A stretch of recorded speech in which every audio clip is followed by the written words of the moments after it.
Do you ever feel like your life has turned into something you never intended? I'm worried about you. Are you sleeping? You scared me the last time we talked. You know me. I never sleep.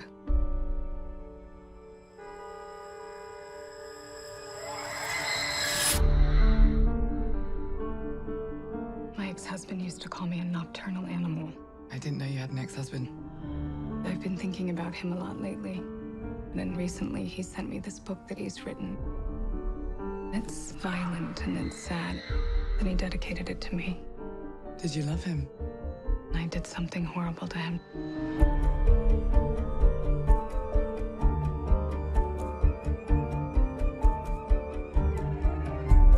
What are we gonna do? It's a question of how serious you are about seeing justice done. Don't do this. You'll regret it. I really wanted to be this person that you thought I was. You're crazy. You're making a big mistake. He'll never find out. When you love someone, you have to be careful with it. You might never get it again.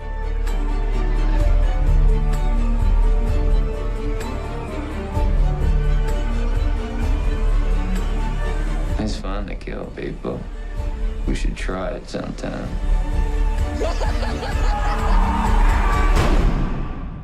Nobody gets away with what she did. Nobody.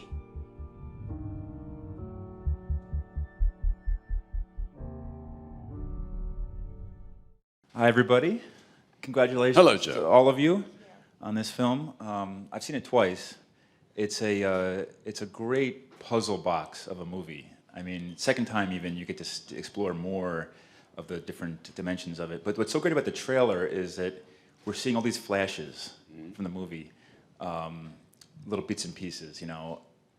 Can you, because the trailer doesn't really get at plot that much. It gets You want me to at explain it a atmosphere bit? as best as you can. Yeah, well, it's about a woman, Susan, who's played by, beautifully, I think, by Amy Adams, who's living a very empty, hollow life. However, she has every material thing that our culture tells us she should have, and she's trying desperately to be exactly what our culture tells us she should be. Yet she's quite dead inside.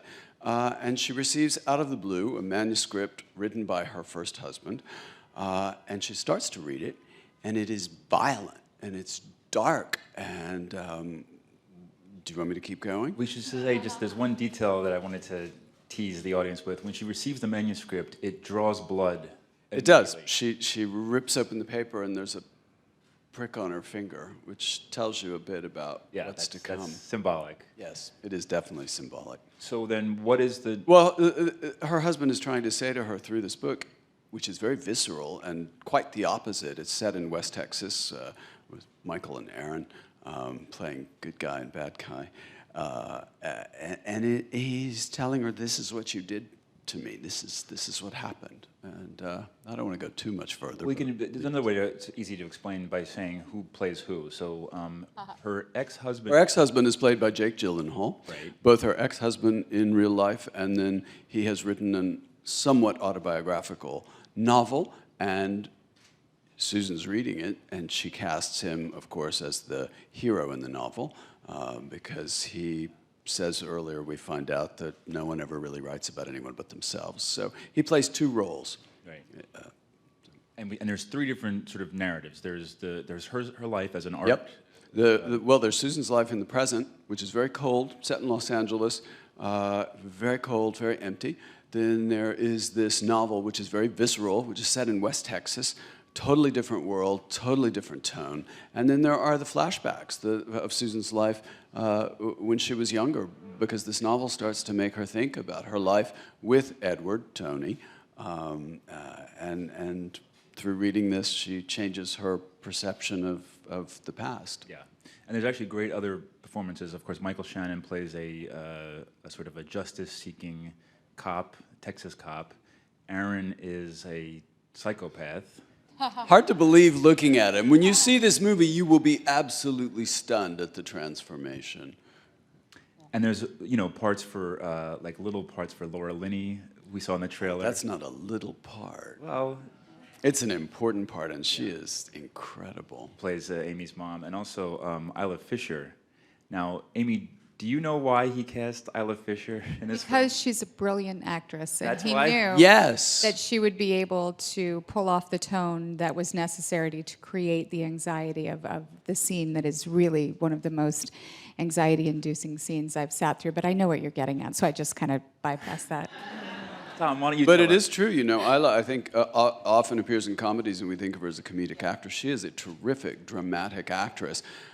She plays, in the inner novel, she's married to Jake's character, and she is, in a sense, a representation of Amy Adams, who was his wife in real life. So there needed to be a She physical plays like the similarity. idealized version of me, which is what she sort of is. She sort of is. She yeah. sort of is. Yeah. And you of her. Well, yeah, I mean, people have commented on some similarities. Isla and I, every time we get together, we're like, we're nothing alike. We don't even look alike. Like, Really? so it's. But I know her quite well. She's awesome, and we both have a good sense of humor about it. She's hysterically She's funny. And the hysterical. movie is very funny. That's another thing we should mention. Did you know Tom before you first met him for this film? I knew of Tom. Had you Of course. worn Tom? I hadn't worn Tom at that point. I'd wanted to. I had like made list of dresses that he had made, but when It's true, we didn't know each other. we didn't know. Which is so odd. I know. So when I did meet him, I got to know him as my director, and it's been strange. I've sort of, since we shot the film, gone back. I intentionally didn't research anything about him, and I think like about a week ago, I'm like, Tom, I didn't know all about the Gucci period. I was like the last person to know like his whole history, and he's like, Of course, I was crushed. no. Why? No, it means that I loved you because of who you are. I was, my respect for you is how you conducted yourself since I've known you, and had nothing to do with your history as a designer and your accomplishments in that world, but really had so much to do with the person I got to know on set. Yeah. Thank you. So, Tom, you have this character, Bobby, who's this gruff, very grizzled cop.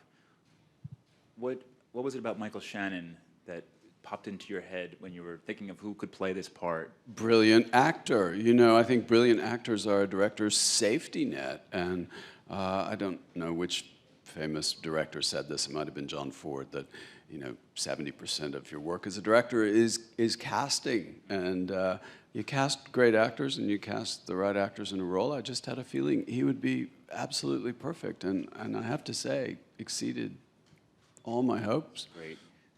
Thanks, Tom. It's true. I was afraid of you on set. Even though you're the good guy, I was. Oh, God. Because you stayed in character so much and kept to yourself, which you needed to do. So. Oh, he's a great character. It reminded me of, I'm a huge Jim Thompson fan, and reading all those books growing up, it just seemed like he was of that world. And I just love detectives, too, playing detectives. That's fun, yeah. So you've worked in so many films. What's different about Tom as a director versus everybody else you've worked with? What's sort of special about him? Well, Tom, he spent a lot of time putting this together. He put a lot of work into the script, writing the script, and everything is so deeply personal. Like, he's telling this story, even though he's using someone else's novel as a jumping off point, he's also telling the story of himself in a very moving way. And he oftentimes, he says that Susan is kind of a version of himself, but it almost feels like every character is some aspect of him, or something he can relate to, or something that he's dreamed about, and his passion and enthusiasm for it really draws you in to the project, and really makes you want to give him what he's looking for, and so, I've worked with a lot of great directors, but I'd work with Tom again anytime. Yeah. Great. Yeah. Thank you. Mm-hmm. I'm going to take you up on that. All right. The one We should do character- Cannonball Run. Cannonball Run. We do a hell of a Cannonball Run, I bet. Yeah. The one character who maybe you don't identify with, 'cause I know that Michael's right, you can identify with a lot of them, is the one that Aaron plays. Well, when you write characters, you do identify with all of them, even if you have to tap into a darker side of your personality. So, yeah, you do. You're literally writing their dialogue. So, it's all coming through you in a certain filter. It doesn't mean that I'm a serial killer, but... Neither am I, by the way, just so get that straight. But Aaron, have you ever done anything this dark before in your career? Some shoplifting. No, just kidding. Oh, he meant as an actor. Real life. No, I mean, this really was a real opportunity to explore and have a real challenge, and I'm grateful for that, and that Tom thought of me for this role. It was really great to collaborate with him and have be able to, put the time and focus in and research these characters. I mean, it was pretty relentless and not very, very nice characters. So it was a dark atmosphere. It wasn't easy. And Tom's told the story before about he knew you and knows your wife as friends. You were having dinner. Yeah, we were having dinner one night, and Aaron was telling a story. I couldn't even tell you what it was about because I was busy thinking, I wonder if, and I was watching and listening to everything he was saying, and some little thing, it was a glimmer, and I thought, oh my God, he would be so perfect, and such an original villain, because that was also key, was to create an original, not just a stereotypical villain. And something you said, Aaron, I don't know, just a little glimmer in your eyes. God only knows what I said. I mean, I was was very clearly perplexed right. when he came to me for this role. I was like, okay, I'm a father of 2 daughters, 4 daughters. I got girls. This was quite shocking. But you're also a great actor, so that's the key. I appreciate that. But it's funny you mentioned that, yeah, we've known each other before this, but I think making this movie,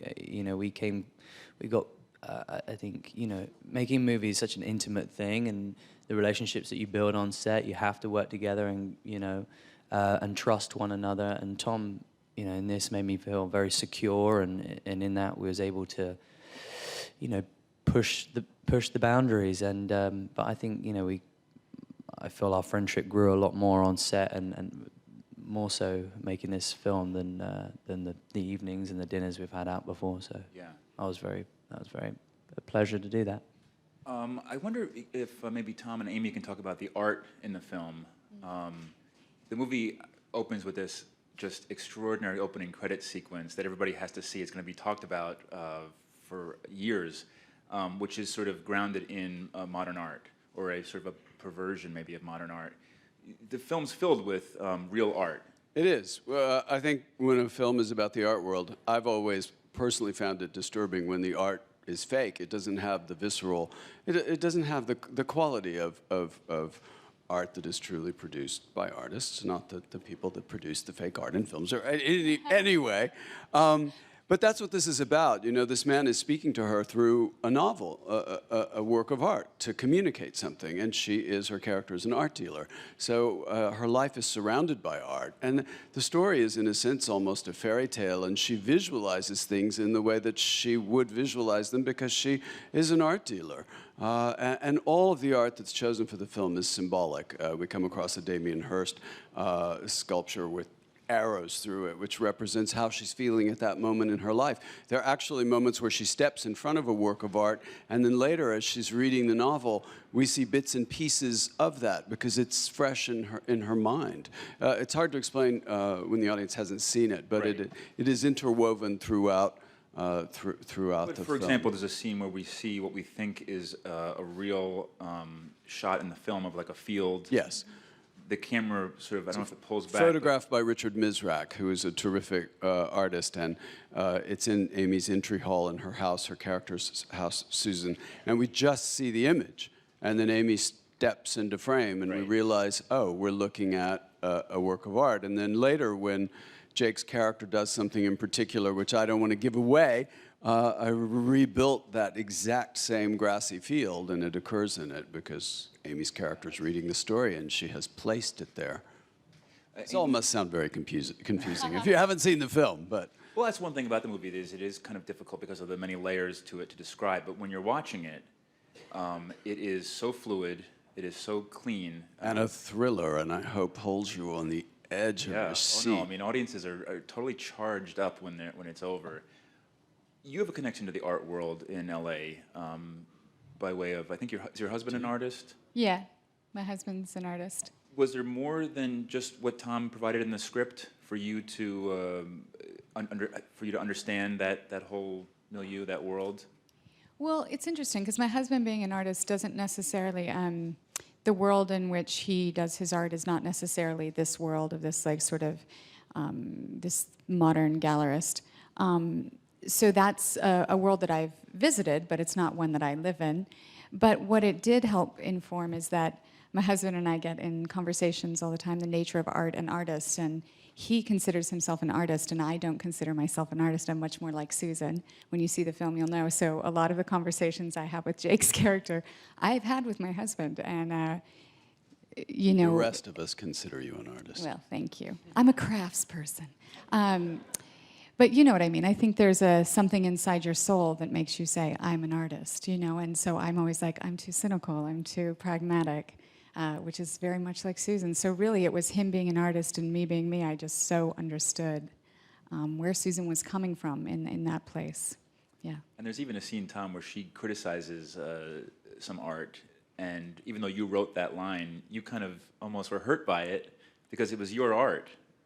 The opening credit sequence. Yeah, she comments on it, but then again, she's chosen it to be in her gallery. But she's really commenting on the superficiality of contemporary culture, which is what she's so disenchanted with, which may sound strange coming from me, someone who certainly contributes to contemporary culture, but perhaps because I'm so immersed in it, I can see the way in which one could get lost in contemporary consumer culture. Well, let me ask you about that, because we've talked before about sort of there being a billboard version of you. Yeah. The creative director of Gucci and a very provocative various ad campaigns. This is really, I mean, this is a very ambitious film in addressing that idea of a billboard version of oneself. Which is very much what it's about. Amy's character is living the billboard version of herself, which means that she's basically built a wall to hold in what is actually a very damaged, sensitive woman, sensitive character. I think a lot of us do that. We build a shell to protect ourselves. I think it's actually quite a common thing. Yeah. You know? Michael, do you relate to that at all? I mean, you seem like a very, I don't think of there being a billboard version of you, but do you sort of understand what he's talking about, the shell? Well, yeah, I mean, it's like real weird because I fly a lot, I go to the airport a lot, and I'm always going by the duty free, and there's my old boss looking at me in his tuxedo by the cologne. I'm like, oh, hey, Tom, how you doing? It's very surreal. But, you know, like I said earlier, I know from my experience working with Tom what an authentic, down-to-earth individual he is. And you know, he spent some of his formative years in this neck of the woods, you know, the Southwest. So it's not like he's faking it, you know. He knows about real people and real things. Yeah. Aaron, speaking of that too, like, you know, you're obviously British. Here playing not only a Texas murderer, but a West Texas, very specific, you know. How much research went into you getting all of that right in terms of the dialect and just his place? Everything, you know, that's everything. I had the luxury of having 3 months prior to making this movie to have that time, and it was precious time. I didn't waste a minute of it, and I was studying serial killers. I was reading about them. I was watching documentaries focusing on Ted Bundy, Jeffrey Dahmer. The Jinx was out at the time.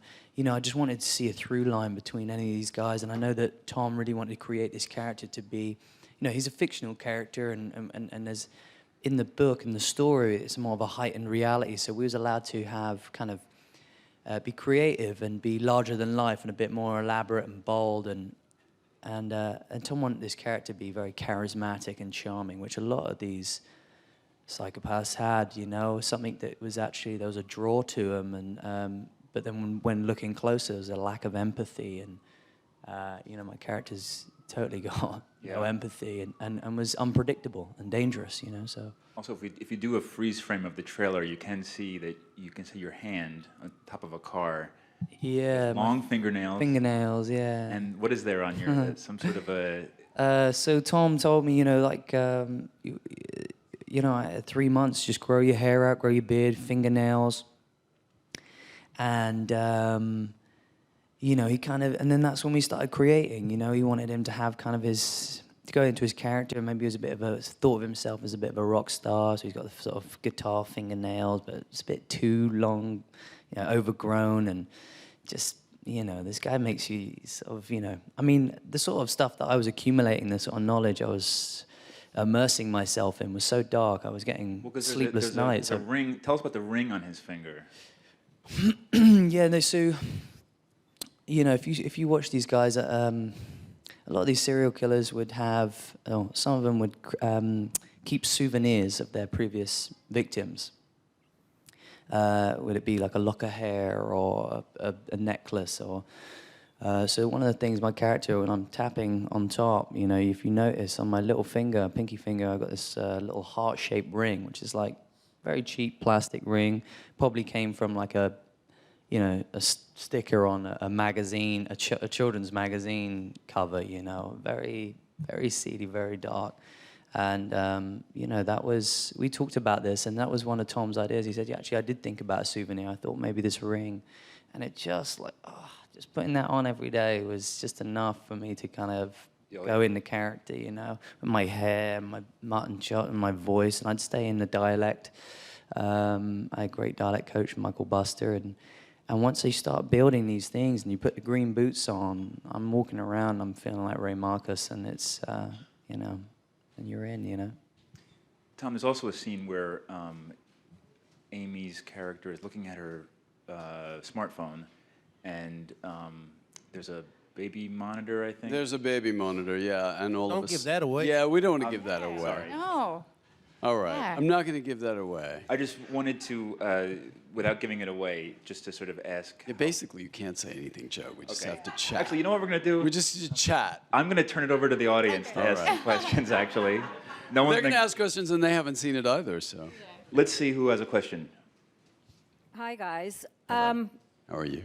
I'm good. It's lovely to meet all of you. I'm so impressed by you, Tom. I mean, I was just, you know, you just seem to be a real heart person. What was your... Sorry, schmoozing. Thank you. I just wondered, without being intrusive, what was your upbringing like? What did you... You must have had I grew up in a amazing- wonderful middle-class Texas family. My parents are both still alive. My mother lives in California, my father in Santa Fe, New Mexico, and they were the most terrific parents. I was a sensitive kid. I was not the kid who was playing football and, you know, shooting his BB gun. I was home drawing and sketching, and my parents never imposed anything on me except to let me be who I was and to help me fulfill whatever my destiny in life was. So I had a terrific upbringing, and I have a 4-year-old son, and for me that's the same thing. I have no plans for him other than to expose him to everything and help him become whoever he is meant to be. It's also worth mentioning that when you made A Single Man in 2009, or it came out in 2009, and I mean, just an extraordinary debut, and then thought you would make another film within a year or two. But what happened? I mean, your son... Life takes over. Yeah. My God, where does it go, you know? I don't know. First of all, it takes 3 years to make a film. If you're a filmmaker, you've got to find the right thing. You've got to write the script. You've got to put it together, blah, blah, blah. And I wanted to find something that really spoke to me, as this does. But I also opened 100 stores, had a child, wanted to be there certainly very full on for, you know, hopefully for the rest of my life. But for those first years, very definitely. And life, I don't know, where does it go? Hopefully it will not be, I'm going to knock on some wood, hopefully every 3 years, let's say. But it's also worth mentioning, too, that when you had to fly, you premiered the film at the Venice Film Festival, came to New York for your fall fashion line, flew back to Venice because you won the special jury prize at the festival, back to New York, then to Toronto. I mean, you're still juggling both jobs. I am, but you know, when you're excited about what you do, I think it spills over into everything. Yeah. You've visited my editing room, which was in my my London design studio. Yeah. So I would edit for 4 or 5 hours. I would go out for a fitting. I would go back and edit. I would go back for a fitting. And that collection, which I presented in New York in September, is one of my favorites because I was so happy, you know, and excited. And that just, I think, spills over into life. I think that's the key, is to be excited by what you're doing and to love it. Yeah. Somebody else? Hi, my question is for Amy. Hello. So my roommate's uncle is actually David O. Russell. So I know you love working with him. I just wanted to know, what's the difference between working with a seasoned director like David and a newer director like Tom? First off, David O. Russell is not sort of the person to compare anybody to, because that's its own thing. So I can't even, like, that has nothing to do with being seasoned, being not. But honestly, once you're on set, Tom doesn't feel like this is his second film. It doesn't feel like that at all, because of the investment in time he takes, because of his vision, because I think it's what he was born to do. You never get a sense that this is his second film. You know, you don't feel that he's there to prove anything. You feel that he's there making a film that he feels passionately about. And you know, I was just thinking about this the other day. Most great directors are kind of great directors right out of the box. It's not like they make 10 mediocre movies and then all of a sudden they make a great one. They're like, Eureka, you know? Like, you have to, you kind of have to be good at it right away, because you don't get that many chances, you know? Does he do a lot of takes when you're filming? He's on the, I mean, there's two categories for me. It's like, give me another one or let me go home. And he would be into give me another one. But he if you asked for another one, he always gave you one. And, you know, I mean, what we were trying to get into, the three of us, it kind of benefited to do it more than It's once, also to really about the get into actor. the Some nastiness. actors like a lot of takes. Other actors feel they get it quite quickly. Yeah. And again, as a director, I think you have to respect that. So if someone wants another take, great. If I think you've got it and you feel you've got it, then great, we've got it. Let's move on. Hi, Tom. Hi. Hi. I love, love, love A Single Man, so I'm looking forward to Thank you. to this movie. In directing the film, did you have any creative control over the costumes, hair, and makeup? And if so, can we expect Tom Ford's aesthetic? Well, I think you can expect my aesthetic as a filmmaker. It's interesting because after the first movie, A Single Man, if you had said, what's your style as a director, I'm not sure I could have answered that. Looking now at two films, I can start to see my own style, because you don't start out to say, oh, this is going to be my style as a filmmaker. You make choices. Yes, no, I like this, that's not right. And they're intuitive. And then when you look back, you realize, oh, I like heightened reality. I like, you know, this type of score. I like that type of score. But no, I purposefully put no Tom Ford products in this film because it's a different thing. I didn't want it to be a commercial for the fashion side of my life. Worked with a terrific costume designer, Ariane Phillips, who also worked with me on A Single Man. No, Ariane did the costumes, and I thought they were brilliant. As a director, though, of course, you have a vision for characters, and you work with your actors and your entire creative team to, form those characters. And clothing is a way to help inform the audience about who those people are. Excellent. One more question. Hello. I just wanted to know, for each of you, is it hard to distance yourselves from intense characters after filming has wrapped? Yeah, maybe Aaron, you could start with that. Yeah, like I said, it took me 3 months to kind of almost come to this character or build this character, and I think it probably took me about 3 months on the way out, you know. I think staying in that psychological headspace definitely took a toll on my physical self, and and it's intense. It's ingrained. I mean, the sort of the scenes that Jake and I had to go through, and my job was to provoke and manipulate him, and in times we, want to keep it fresh and improvise, and we were being pushed to the brink. I mean, we wanted to push ourselves and challenge ourselves. We had a great director to do that, and I was surrounded by great actors, Michael and Jake. So, yeah, it takes a little bit of time to start shedding that off, Well, it didn't help that I kept trying to find you. I kept following you around the cop car everywhere you went. Yeah, I'm going to get you. Paranoia. You're going down. Yeah, I did that for about 3 months. And then I gave the car back. Yeah. Amy, do you want to answer that? I mean, I wonder if the opposite in a way. Did you have to like de-glam after? She doesn't look de-glam to me. Oh, well, not today, but I really, really wanted to maintain Tom's Ford vision of me because I was like, I will never, ever. I mean, it's Tom Ford has basically designed a woman to basically be a version of him. I'm like, I have to maintain this. So it lasted for about 3 days. When I realized I had to do it myself without like Tom Ford, it was not going to happen.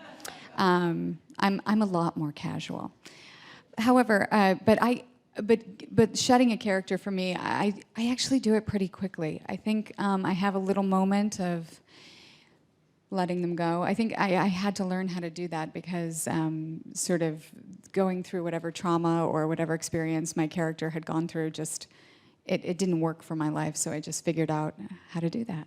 Yeah. I gotta say, it's really, I have a fantastic wife and gorgeous family, and I think, to come home to that and have that keeps me grounded, and you need that stability and you need that support and love. When you go to somewhere like over here, you need to be pulled back and put my feet solid on the ground.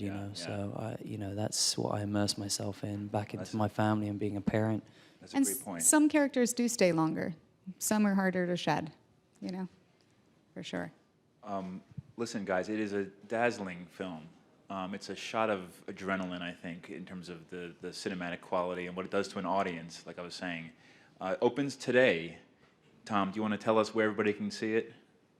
Today it opens in New York and Los Angeles. It expands on the 23rd of November, and then nationwide, December 9th. Congratulations, all of you, on this. Thank this you. film. Thanks for having us. Thanks, guys.